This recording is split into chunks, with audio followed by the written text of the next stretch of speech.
tous, alors petite précision avant que la vidéo commence, je tiens bien sûr à préciser que le système son que je vais vous présenter, le matériel dont je vais vous parler, n'est bien sûr pas du matériel haut de gamme, on n'est pas dans du high-end comme on dit, du matériel pur audiophile. Donc je voulais juste voilà, vous préciser ça, on est sur du matériel qui revient à un petit peu moins de 500 € la totalité.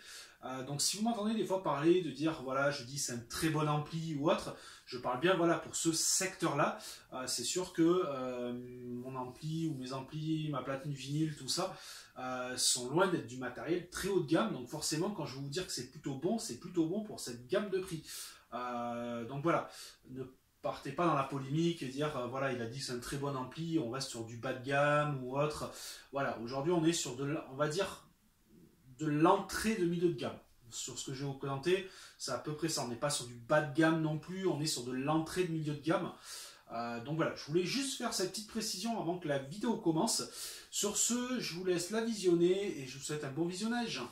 Et bonjour à tous, alors aujourd'hui on se retrouve dans une nouvelle vidéo. On va pas parler de 3D ni d'informatique. Aujourd'hui on se retrouve pour une vidéo sur la hi-fi. Tout simplement parce que voilà, en dehors de l'impression 3D, l'informatique, donc qui est plus maintenant mon boulot qu'une passion, même si ça reste toujours quand même une passion, mais voilà, vous avez pu déjà le voir, ceux qui me suivent depuis le début, vous avez pu voir que voilà, quand j'étais dans cette pièce-là, au tout début de YouTube, j'ai toujours eu des platines, j'ai toujours été pas mal dans le son. Et aujourd'hui, je voulais faire un petit peu, alors ça va être en partie une présentation du matériel, mais je vais surtout après vous parler un peu plus précisément de l'ampli que j'utilise. Donc c'est une vidéo qui risque d'être assez longue.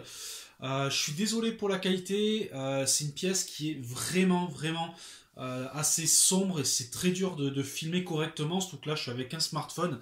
C'était on va dire le setup qui était le plus simple pour moi. Donc voilà, donc petite installation hi-fi, donc on n'est pas ici dans du audiophile ou autre, hein. On reste sur, on va dire, je vais pas dire de l'entrée de gamme, mais on commence à arriver sur du milieu de gamme. Donc vous pouvez voir pas mal de choses. En plus de ça, là, vous voyez la chaîne hi-fi qui a devant, la Denon.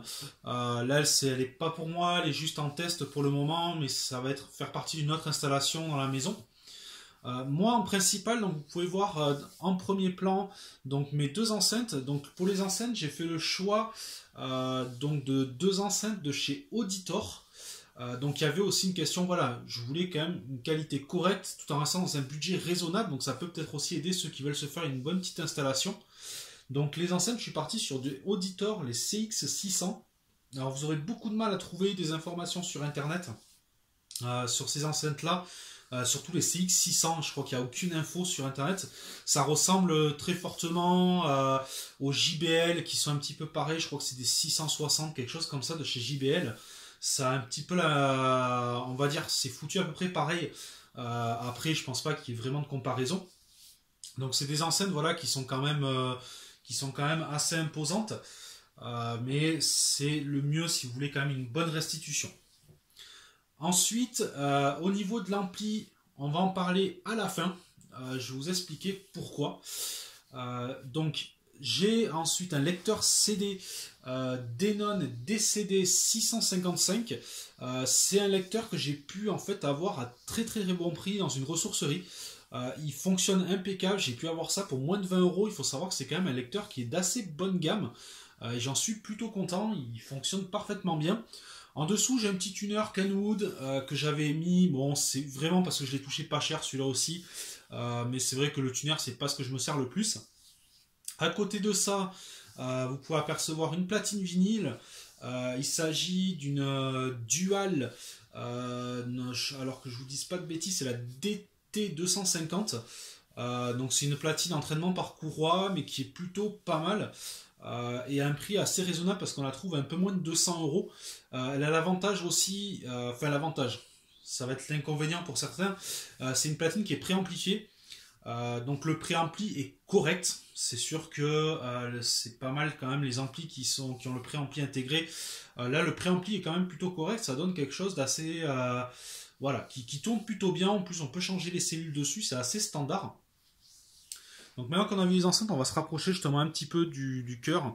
Vous avez pu voir aussi un caisson de basse. Donc le caisson de basse, c'est un caisson qui est un caisson fait maison. Voilà. Donc voilà, là on peut voir un petit peu de plus près. Je vais vous ouvrir la platine, comme ça vous aurez le visu. Voilà, donc seule la feutrine est Technics, mais la platine ça reste une Dual. C'est une platine que j'ai achetée donc d'occasion sur Amazon, que j'ai pu toucher moi pour une centaine d'euros. Et j'en suis plutôt content. Il faut savoir que moi je fonde pas tout sur le vinyle. Je suis quand même plutôt CD et je fais un petit peu de Bluetooth, même si franchement c'est pas ce que je fais le plus, que je cherche quand même à avoir une qualité plutôt propre. Et donc on va en arriver à ce fameux ampli. Donc celui-là je tenais vraiment à faire une vidéo dessus parce qu'on entend tout et n'importe quoi sur internet. Et aujourd'hui je voulais vous donner un vrai ressenti. Je vous le dis d'avance, pour des questions de droit d'auteur, je ne pourrai pas faire de test audio. Je verrai par la suite si je peux à la rigueur faire juste un test audio que j'enregistrerai avec le Zoom H1 et que je pourrai fournir à la demande en téléchargement, mais il ne sera pas sur YouTube pour des questions de droit. Et je voulais pas forcément mettre de la musique libre de droit non plus, qui va pas forcément le mettre en valeur. Cet ampli, c'est le Taga Harmony 25BT. Donc c'est le HTA 25BT de chez Taga, pour être précis. C'est un ampli donc, qui est un ampli hybride. Voilà, c'est pas un ampli à tube, enfin complètement à tube, il est hybride. Qu'est-ce qu'on appelle un ampli hybride? C'est-à-dire que vous avez un étage de préamplification avec des tubes, et l'amplification principale, elle, est à transistor. Donc cet ampli-là, si je voulais faire une vidéo dessus, c'est qu'il est très controversé sur Internet. Pourquoi? Tout simplement parce que, en effet, on trouve des amplis très ressemblants en Chine, sur Amazon, un petit peu partout, sous les marques Madison, Koda, Nobsound, voilà.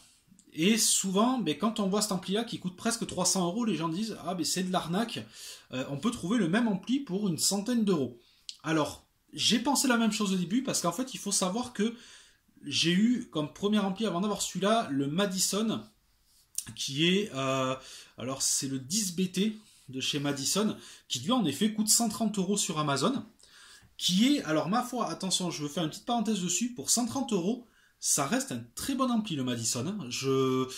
Vous en avez pour votre argent, ça reste un ampli. J'étais plutôt étonné de ce que pouvait donner ce petit ampli pas cher. Et c'est vrai qu'après, j'ai quand même voulu évoluer un petit peu, parce que les enceintes, c'est vrai que les auditeurs sont quand même plutôt pas mal. Elles demandent quand même à avoir une bonne amplification. Et donc, sur les conseils d'un vendeur, il m'a parlé de cet ampli, et c'est vrai que j'ai eu la même réticence.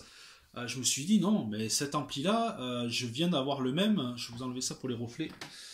Je viens d'avoir le même, le Madison, et franchement, bon, c'était pas mal, mais là, je vois pas pourquoi, moi aussi, j'irais mettre 270 euros dans un ampli que je peux avoir pour 130 euros. Donc le vendeur, lui, m'a bien précisé, attention, ça n'a aucun point de comparaison. Et ce qui est totalement vrai. En fait, il partage juste un aspect extérieur et les tubes. Les tubes, c'est des 6P1, 6N1, ça c'est la même chose sur tous. Après, l'électronique, par contre, est totalement différent. La grosse différence, déjà, vous allez le voir au niveau de l'alimentation. L'alimentation, on est sur du 20 watts. Je parle bien en puissance d'alimentation. On est sur du 20 watts sur le Madison, qu'ici on est sur une 120 watts. C'est une grosse alimentation torique. Voilà, la torique, c'est vraiment voilà, un donut, en fait. Et l'électronique, ensuite, est quand même plutôt différent. Donc, c'est... D'ailleurs, on peut le voir si vous allez sur le site du constructeur, en fait, sur la fiche de présentation, vous verrez que vous avez un paquet de photos de l'intérieur de l'ampli. Ça m'avait pas mal étonné aussi sur un site constructeur de trouver, en plus des photos de présentation, d'avoir les photos d'électronique intérieure. Mais je pense qu'ils ont fait ça aussi parce qu'ils devaient souffrir de l'image de ces amplis chinois. Enfin, de ces amplis chinois. C'est aussi un ampli chinois. Hein. Même si Taga, je crois que c'est une marque qui est connue pour être russe à la base, mais c'est quand même fabriqué en Chine. Donc c'est un ampli, voilà, à ne pas confondre. En effet, il est à 270 euros. Et voilà, je vois souvent le commentaire. Oui, mais on trouve le même pour 130 euros sur AliExpress, voire même 100 euros. Non, attention à ne surtout pas confondre. C'est vrai qu'ils sont très ressemblants, mais ayant eu les deux, le Madison et celui-ci, c'est quand même plutôt différent. Déjà au niveau des puissances annoncées, le Madison est donné à 2 fois 25 watts. Il marche plutôt pas mal, hein. Franchement, le Madison marche plutôt pas mal en puissance. Celui-ci est donné à 2 fois 18 watts. Donc quand même bien moins que le Madison, et pourtant, déjà niveau puissance, c'est le Madison x3. J'étais même impressionné pour du 2 fois 18 watts qu'on puisse sortir autant de puissance. Moi, mes enceintes, je les pousse presque à l'extrême, alors qu'elles sont données à 90 watts RMS chacune. Bon, c'est que c'est toujours un petit peu gonflé, on va dire c'est un 90 watts RMS, ça veut dire qu'à un moment donné, voilà, un 70 réel, 70-80 réel, et j'arrive à les pousser presque dans leur retranchement avec cet ampli qui est donné à 2 fois 18 watts. Alors est-ce que c'est l'effet tube qui fait ça? Au niveau des tubes, c'est pareil. Donc ici, c'est pas de la déco, hein. Très clairement, les tubes sur cet ampli-là, sur le Madison, je sais pas. Franchement, il y en a qui disent qu'ils sont pas vraiment branchés, d'autres qui disent que oui. Je vais pas, voilà, j'ai pas fait de test sur le Madison. En revanche, celui-ci, oui, j'ai fait les tests parce que je lui ai essayé deux types de tubes. Donc les tubes chinois qui sont actuellement montés dessus et les tubes russes. Donc des tubes que j'ai achetés directement en Russie qui sont des Softtech. Donc 6P, 1P et 6N1P, donc qui étaient des tubes, on appelle ça NOS, qui sont, voilà, c'est les séries EV. Alors, franchement, j'ai vu une énorme différence, c'est sûr, quand je les ai mis. Par contre, après, je sais pas, c'est peut-être moi qui suis un peu différent dans le son. Je trouve qu'avec mes enceintes, les tubes russes ne s'adaptaient pas vraiment. Ils étaient moins montants, en effet, mais j'avais l'impression d'avoir comme une légère saturation dans le médium. Après, c'est peut-être moi qui me faisais une idée, c'est peut-être parce que j'ai trop écouté avec ces tubes-là. Mais il faut savoir que c'est un ampli, très franchement, qui pour 270 € commence à être vraiment sympa parce qu'il a de la puissance. C'est pas son but premier à la base, pourtant, quand on prend un ampli à tube. Mais là, on a vraiment de la puissance. On a un son qui est très propre. On a un côté assez chaleureux. Alors, étant donné que c'est un hybride, j'ai pu entendre moi, voilà, différents amplis.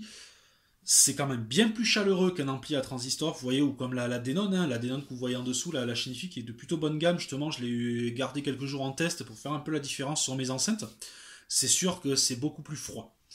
Le Taiga est quand même beaucoup plus chaud. Les tubes russes donnent un effet encore plus chaud, mais après, je trouve que sur mes enceintes, je sais pas. Il faudra que je refasse un test parce qu'après, je les ai essayés qu'une semaine et je sais que ils n'ont pas eu le temps de se roder. Mais comme entre temps j'avais reçu la platine vinyle, j'avais pas envie de batailler sur le son, je m'y remettrai plus tard à rechanger les tubes.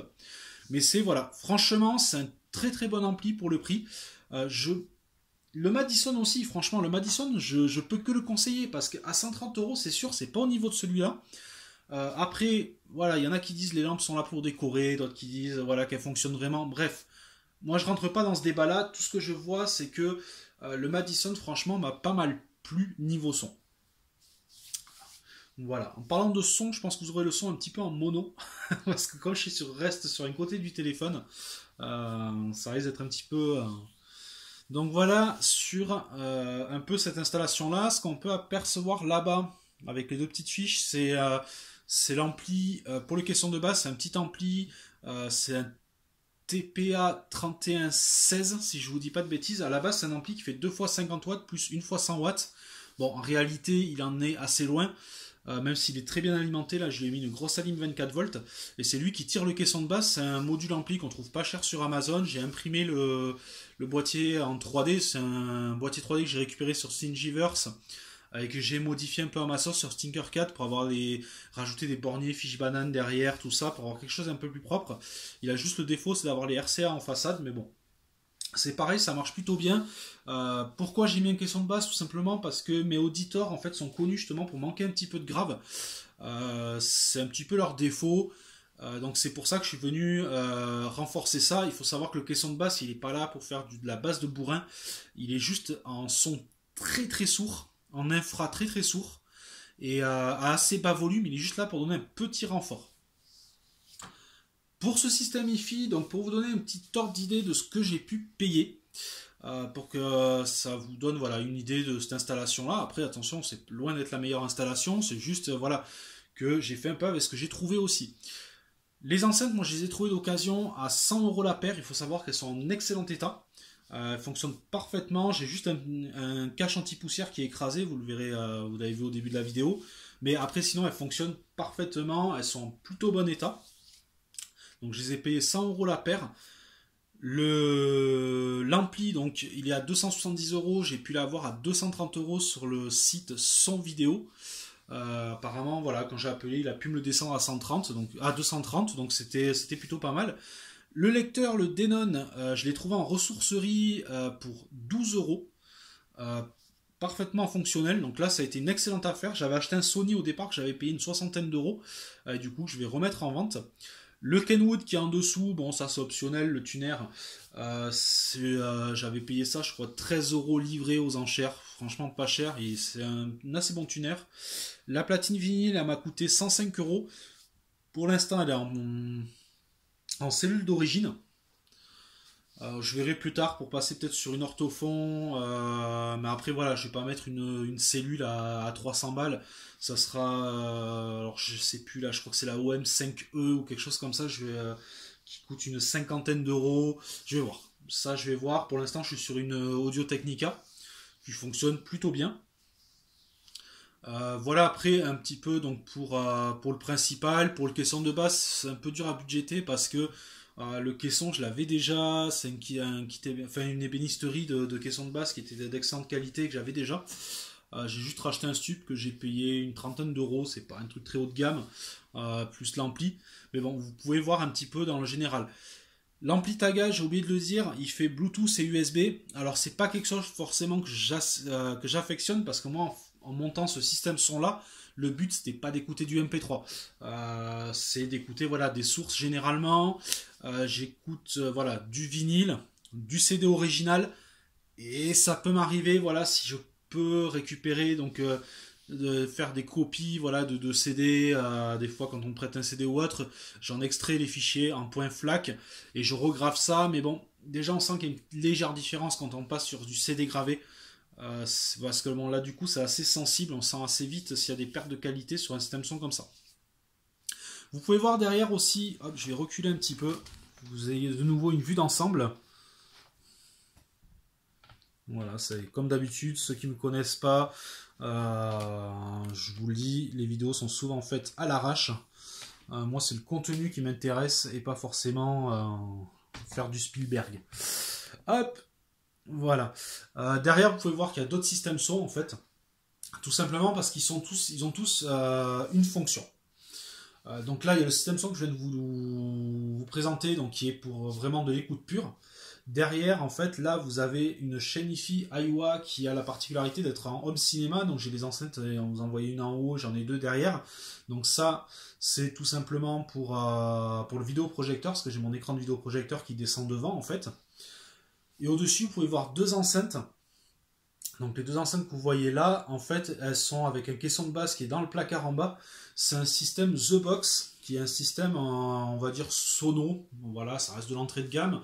Mais c'est un système qu'on trouve chez Thomann, donc de la marque The Box. Le caisson de basse, lui, est en 31 cm, je crois, plus les deux enceintes. Et là, ça a vocation pour... j'ai ça pour mes platines. Et pour quand je veux un son avec un peu plus de puissance, pour me faire plaisir. Donc voilà, chaque système son en fait a sa fonction. Moi je suis vraiment un amateur de musique, c'est pour ça que dans une petite pièce comme ça, ben, il y a 3 systèmes son, enfin 4 parce qu'il y a celui du PC aussi, qui est un kit édifieur voilà, pour le PC, pour les jeux. Et en plus de ça, après j'ai un système d'écoute, enfin système d'écoute. Après j'ai mon casque aussi, qui est le Sennheiser HD25. Franchement très bon casque voilà, pour à peu près 130 euros. Donc ça fait quelques années que je l'ai, je m'en sers pour les platines. Donc on peut voir, hop, voilà, le HD25 avec les platines, je vais pas rester trop longtemps parce que c'est le bazar sur le côté, enfin encore qu'en face aussi. Donc voilà un petit peu pour ça. Donc c'était surtout le but de la vidéo, c'était surtout de vous parler du Taga, donc c'est ce que vous verrez dans le titre de la vidéo, et vous présenter un petit peu ce système là. Si vous voulez un peu plus de précision, il n'y a pas de souci, on peut en parler un petit peu plus. Après, je suis pas voilà, non plus un énorme je suis un grand amateur au son, mais je suis pas non, forcément un très grand spécialiste, même si je connais un petit peu le matériel, tout ça. Parce que bon, je pratique pas mal voilà, j'ai différents systèmes, ça fait quand même des années que je suis un petit peu dans le son. J'ai fait de la batterie aussi. C'est voilà, moi la musique c'est quand même on va dire une grosse passion. C'est autant que l'informatique. C'est vraiment mes deux grosses passions. Donc N'hésitez pas si vous voulez un petit peu plus de précision sur certaines choses, ou si vous voulez que je refasse une vidéo, encore que il n'y aura pas grand chose de plus à dire. Mais voilà. Donc, système voilà, vraiment dédié à l'écoute. Aujourd'hui, ça fait quelques années. Clairement, j'avais déjà, comme je vous dis, mes deux systèmes son, le cinéma qui servait aussi pour l'écoute, mais bon, qui est plutôt basique. Et le système The Box, ça faisait un moment que je voulais passer à un niveau supérieur. Comme je vous dis, on n'est pas sur de l'audiophile non plus, mais on est franchement sur de la qualité plus, on va dire. Ces enceintes-là, j'en étais plutôt étonné. Je les connaissais pas. Franchement, je les connaissais pas. Je les ai trouvées dans un magasin d'occasion. J'ai pas trouvé d'infos sur internet, mais tout simplement, j'ai la possibilité en plus de les écouter sur deux types d'amplis, et notamment un ampli à tube. Et donc le vendeur les a fait tourner un petit peu sur un ampli à tube, et j'ai adoré ces enceintes là. Alors attention, ces enceintes là, je tiens bien à préciser, parce que bon, on dit toujours voilà, le son c'est une affaire personnelle, et surtout sur ça. Je vais vous expliquer pourquoi. Moi c'est quelque chose que j'aime, mais je sais que les différentes personnes qui ont pu écouter ce système son, je sais que c'est du 50-50. Il y a 50% qui vont aimer et 50% qui vont pas aimer. Pourquoi? Parce que ces enceintes-là, surtout en plus couplées à cet ampli-là, c'est des enceintes qui sont, alors comment vous expliquer ça, qui sont très expressives. C'est-à-dire c'est des enceintes qui vont avoir beaucoup de médiums, qui vont avoir envoyé beaucoup d'aigus. C'est vraiment des enceintes qui sont très expressives, qui vont donner un effet, je vais pas dire exagéré, parce que ça reste très naturel et c'est ce que je recherchais. Mais voilà, je sais que ça, on passe sur du 3 voix, et le fait de passer sur du 3 voix, c'est vrai qu'on a un médium qui est beaucoup plus présent, qui peut des fois prendre presque un peu à la tête, parce que très très présent. Voire des fois qui peut aller presque jusqu'au sifflement si vraiment on va aller chercher de la puissance ou autre, mais bon, il faut savoir, comme je dis toujours, c'est pas un système qui est fait pour aller chercher de la puissance, bien que ça, franchement, ça tombe plutôt pas mal. Donc c'est vrai que ces enceintes-là, c'est on aime ou on n'aime pas. Ça reste des enceintes qui sont voilà, plutôt assez montantes dans le son. Moi, c'est ce que je recherchais. C'est vraiment quand je vais certains styles de musique, je veux que les voix ressortent bien, qu'on ait des variations dans la musique. Donc, c'est ça qu'elles ont de génial aussi. C'est là vraiment avec ce système-là, j'ai de grosses variations. Ça va être calme quand on va avoir vraiment une grosse partie d'instruments qui vont arriver. Ça va vraiment bien sonner beaucoup plus fort. C'est quelque chose qui est plutôt sympa. Elle s'adapte peut-être légèrement moins au vinyle. Pour certains vinyles, tout ce qui est vinyle techno, comme vous voyez, Benassi Bros, tout ça, il n'y a pas de souci. Elles vont taper assez sec, elles vont avoir un son qui est plutôt sympa. J'ai certains vinyles où justement le fait qu'elles soient un peu montantes et que le vinyle soit déjà assez un petit peu aigu à la base, ça reste écoutable, mais on peut sentir que justement la dynamique devient un peu trop haute. Mais ça reste quand même assez sympa. Dans le fait aussi qu'elle s'adapte à pas mal de styles de musique. J'ai eu peur justement de cet effet montant pour tout ce qui était à partir du rock ou autre, par exemple du AC/DC ou autre. Et bizarrement, dans du AC/DC où elles vont pas venir vous saouler avec les aigus de la guitare ou autre, ça va rester plutôt homogène. Donc ça, je pense que l'ampli y est pour beaucoup, étant donné que j'ai fait des essais avec le Denon, et le Denon là par contre, qui est pourtant un très bon ampli, mais lui il n'a pas cette chaleur. Et je trouve que justement, il envoie, voilà, il envoie de tout. Il envoie du médium, il envoie de l'aigu, et je trouve un peu trop. J'avais eu la même expérience avec un ampli Yamaha que j'ai vite renvoyé. Et là, par contre, ça devient presque inécoutable. Avec cet ampli-là, j'arrive à avoir quelque chose d'assez polyvalent. Et dans tous les styles, plus ou moins, j'arrive à avoir quelque chose de sympa. Parce que moi, je vais écouter vraiment de tout. Ça va être du vieux rock, en passant par des musiques voilà, qui vont partir pas vraiment du jazz ou autre, mais qui vont rester un peu dans ce style-là. Là par exemple, voilà, toute autre chose en ce moment, ce que j'écoute pas mal, c'est du Daft Punk avec le Random Access Memory par exemple, qui est un album que j'adore. Donc voilà, là je me le suis pris en CD, j'ai hésité à le prendre en vinyle, et je regrette même d'ailleurs de ne pas l'avoir pris en vinyle peut-être, parce que je pense qu'il doit sonner pas mal en vinyle, mais bon, c'est quand même un projet. Mais par exemple voilà, ça c'est le genre d'album que j'adore et qui rend bien sur ce système de son là. Donc voilà, un petit peu pour le tour de tout ça. Donc c'est un peu en bazar, le problème c'est que c'est pas vraiment une pièce qui est dédiée pour ça. J'ai le souci aussi, c'est que derrière, comme vous voyez, c'est des placards aménagés. Je suis toujours obligé, quand j'ai le caisson de base qui est en route, d'ouvrir les portes, en fait, pour éviter la vibration. C'est une pièce qui a une très mauvaise acoustique, par contre, c'est le gros souci que j'ai. Vous devez l'entendre, je pense déjà au téléphone, vous allez voir qu'il y a pas vraiment de résonance, parce que c'est une pièce qui est assez confinée. Mais quand même, vous allez voir, ça fait un effet un petit peu bizarre. Malgré ça, voilà, ce son-là s'en sort plutôt bien. Et le fait du caisson de basse aussi, c'est tout simplement parce que comme j'ai pas de résonance, les graves des enceintes sont pas très hautes. J'ai l'impression de ne pas avoir de graves, elles sont assez mangées par la pièce. Donc le caisson de basse s'imposait pour ça. Dans d'autres pièces, je pense que le caisson de basse, il n'y en aurait peut-être pas besoin, elles vont avoir assez de graves. Donc voilà. Je vais m'arrêter là pour cette vidéo. Ça fait déjà presque 25 minutes que je tourne. Donc voilà, je vous ferai la vidéo aussi sur les tarifs en entreprise. Donc parce que j'avais lancé un petit sondage. Là, on est à 50-50. Et j'ai pas trop hésité parce que là, j'avais la possibilité de faire cette vidéo-là. Je pouvais la tourner là, donc j'en ai profité. Et je vous ferai quand même l'autre, il n'y a pas de souci. N'hésitez pas, comme d'habitude, si vous avez des questions ou des suggestions. Et quant à moi, bah, écoutez, je vous dis à une prochaine vidéo. Allez, ciao ciao.